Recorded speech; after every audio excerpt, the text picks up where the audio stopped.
করে দিতে পারে তুমি এমনি পাস, নেতা যদি পাস না হয় কোনো লাভ নেই, তুই আগের বার যে পাস হয়েছিস কোনো লাভ নেই, যা জাহান্নাম তোমার জন্য অপেক্ষা করে আছে। জোরে বলি নাউজুবিল্লাহ। প্রাণপ্রিয় ভাইরা, 3 নম্বর আমার রাসূল করিম সাল্লাল্লাহু আলাইহি সাল্লাম সহ তিনাকে সাক্ষ্য নেবে তার কাছে আপনার উম্মত হয় কিনা। নবী করিম সাল্লাল্লাহু আলাইহি সাল্লাম বলেছেন, কুল্লু উম্মতি ইয়াদখুলুনাল জান্নাতা ইল্লা মান আবা, আমার যারা উম্মত তারা সকলে যাবে জান্নাতে, যারা আমার অনুসরণ করবে তারা যাবে জান্নাতে, আর যারা আবা তারা যাবে জাহান্নামে। তারা যাবে কোথায়? জাহান্নামে।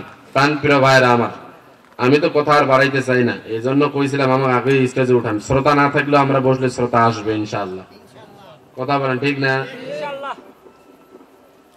সময় যা দিয়েছে তার অনেক পূর্বে শেষ করার কথা বলেছে, আলহামদুলিল্লাহ। যতটুকু আলোচনা হয়েছে আমি মনে করি মানলে এতটুকুই যথেষ্ট।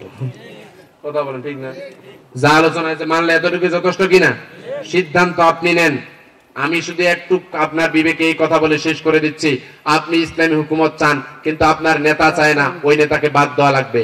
আপনি ইসলামী হুকুমত চান, আপনার দল চায় না, ওই দলকে বাদ দেওয়া লাগবে। কারণ আল্লাহ নিজে দলের কথা বলেছেন, ওই দলটা চাইবে আল্লাহর দিকে মানুষকে আহ্বান করবে, কোন বাবার দিকে, দাদার দিকে, চাচার দিকে, নানার দিকে, স্বামীর দিকে, কোন দিকে আহ্বান নাই, আহ্বান করবে কোরআনের দিকে, আল্লাহর দিকে।